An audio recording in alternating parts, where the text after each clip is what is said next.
Are you like me and stuck in a lot of meetings every day? Are you getting a little older and realize you're retaining a little extra weight around the midsection because you're sitting at your desk all day in Teams or Zoom? Hi, my name is Terry, and I decided to take on this challenge to see if I walked for every meeting that I'm a part of, would I lose weight? I decided to take on this challenge. I did like what everybody else does and jumped onto Amazon, and I found the Sperax Walking Pad Under Desk Treadmill. This treadmill features a remote control, speeds from 0.6 miles per hour all the way up to 3.8 miles per hour, a very quiet motor, casters to make it easy to move, and shock reduction for walking or running, but more on this later. This challenge will have a super simple structure. I'm just going to walk for all my meetings for the next 2 weeks. I'm not going to make any changes to my diet, and I will track my progress using my Withings Smart Scale and weigh in every day. And then for every scheduled meeting, I will do a treadmill workout through my Apple Watch and Apple Fitness to count the time and calories and all that fun stuff. Speaking of things that could influence this challenge, let's discuss my diet real quickly here. Overall, I'm not a part of any diet plan. I'm not doing Weight Watchers or keto or paleo or anything like that.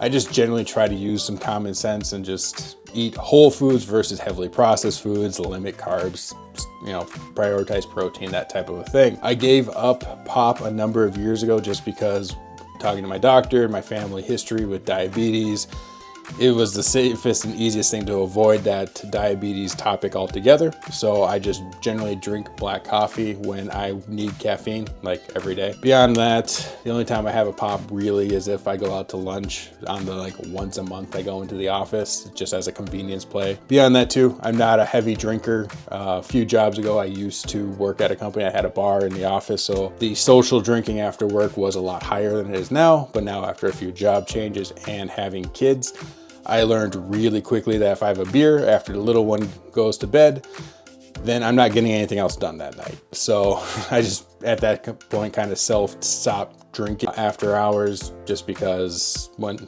that sliver of time in between when the kids go to bed and when I go to bed, I'd much rather spend it with my wife, work on YouTube, finish home projects, that type of a thing. Otherwise, I'm pretty boring health-wise. You can tell by the glasses, my vision sucks and genetics gave me terrible sinuses, but none of that's going to impact this challenge here. If you can relate to anything I just said about health and want to share, feel free to leave it down below and we can talk about it. It says I'm dotting the I's and crossing the T's for the prep work for this challenge. Yes, can't really see it, but sit stand desk, I already have one. I built it a number of years ago when I took my current job and started working from home. I'll link that video somewhere around here. It was my first foray into furniture building, and it went very beginnery is probably the best way to phrase it. So obviously, if you're going to use a treadmill desk, either you need a sit stand desk or you need to buy a different walking pad that has a desk built into it. Let's kick this thing off. 3, 2, 1, go. And 2 minutes into my first meeting on a Monday morning, I found out my original setup for this is a complete fail. First and foremost, my original idea of having the walking pad off to my side here and then just swinging my laptop and monitor over for the meeting, complete failed because the walking pad hits the leg of the table. So then the unit itself is further out from the desk, and it's just a weird ergonomics to try and walk on the pad, but then control your laptop to unmute yourself for the meeting. So that was a complete fail. Exactly. Secondly, I have to have my camera on for a large chunk of the meetings that I'm in, so there isn't a good way to hide that you're on a treadmill, and I don't want this to be a distraction for the rest of my team, because at this point I'm just challenged and curious to see if it's worth it or not. I don't want to be the treadmill guy on my team at this time. So I'm going to redo some things and then see how the rest of this week or 2 weeks, let's see how many bumps I have in this whole process, and then we'll go over the results at the end here.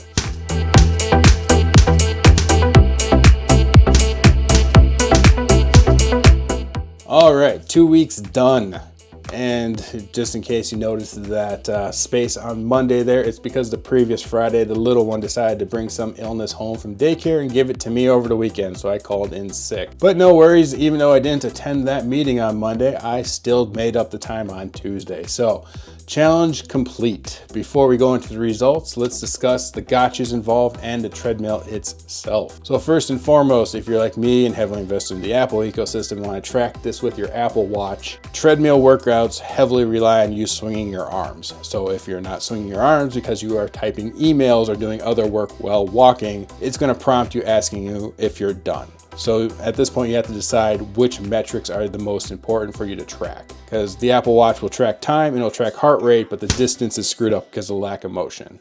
If you're focusing heavily on distance, then you have to rely on the distance counter on the treadmill itself. Next, if you're trying to walk and work at the same time, either A, focus on single monitor tasks where you can just use your laptop screen and nothing else external, because as you're walking, everything's moving, so it makes it more difficult to use a mouse or move things around an external monitor. Otherwise, the other thing you can do is if you are a band geek like I was, and in marching band, you can march instead of walk with a rolled step, which dramatically does stabilize your walking.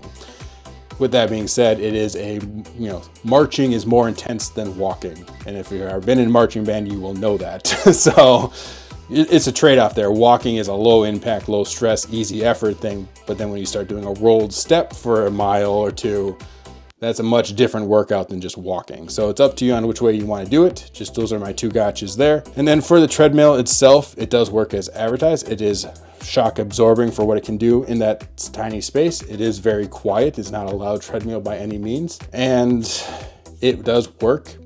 The only thing I will call out is I'm 6 foot, 200 and some pounds.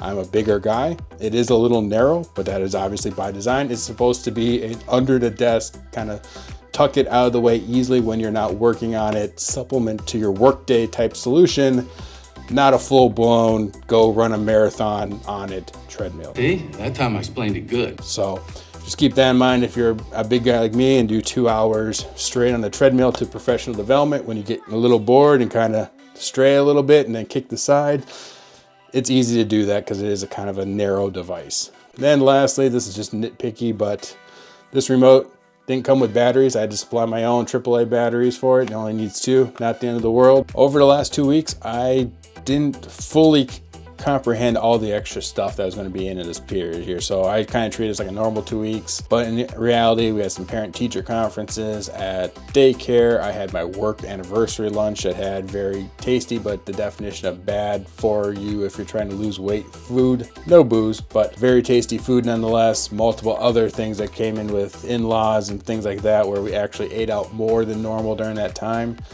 And with all that being said, with me making no changes, just drinking my coffee, my water, eating out more than I should, I lost a pound over that time. And overall, it's great for my instance of being an IT person. I walked while I did professional development and emails instead of just sitting on my butt. And I'm accomplishing an extra goal that's outside of work of losing weight. If we extrapolate this over the course of a year, this is a very easy way where I can pretty much still kind of eat whatever I want within reason and still lose up to 20 pounds over the course of the year. Obviously, since this is health related, double check everything with your health providers. Don't just rely on an IT guy. I went into IT, not healthcare. Obviously, walking is a low risk thing that's usually always perceived as good. So feel free to give this challenge a try for yourself and see what the results are for you. Personally, I'm ecstatic for the results of this thing. This was a very beginner-friendly introduction into adding more exercise into your day without having a big impact. Just as a quick recap, I bought a walking pad and set it up to walk for the same amount of time that I was in scheduled meetings for a 2-week period. The low side, I walked for 30 minutes a day. On the high side, it was like 4.5 for my Thursday meeting apocalypse, I guess. And it worked out great. Over this last 2 weeks, I had some more abnormal scheduled things, and it didn't matter because at the end, I still lost a pound. And so that provides a great encouragement to keep this up into the quote unquote normal times, or to keep this up during the holidays to kind of combat the extra food that we'll eat with Thanksgiving and Christmas. With that being said, if you like this video, please like it, share it, consider subscribing if you think I've earned it. All the products I used throughout this course, if you're interested, are linked below. And until next time, bye now.